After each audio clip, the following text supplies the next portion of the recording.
When I was a little girl, I learned to hate the sound of my own voice. I remember the first time I was hushed for speaking too loudly. I remember the teachers who would put their fingers to their lips and shush me. I remember my play-grandma told me her family spoke to her in a chicken language, and her great auntie from down south spoke like she was singing, but could nobody understand her?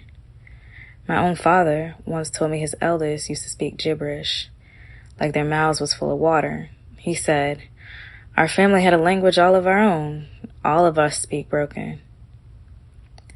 Through years of conditioning in classrooms and in rooms with stern elders, I was taught that to speak improperly, meant that I was deficient in some way.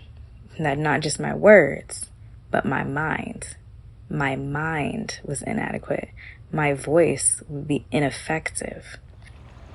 As I got older, I heard the whispers of my ancestors and the stories my daddy would tell. He spoke of how my great-great-grandfather used to speak to birds. He lived by himself in a cabin in the middle of the swampland. We were descendants of men and women who had escaped into swamps, maroons, those who conjured survival in the groves. Their languages, like Gullah and Tut, were cemented into their bodies. Not broken languages, but languages forged as a means to survive, a means to preserve our spirit.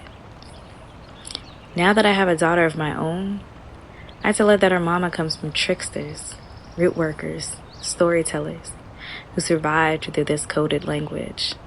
That her mama had twirled in front of a legless shrine and learned Yoruba to connect with her unnamed ancestors, spoke Tut to conjure them, studied Gullah to honor them.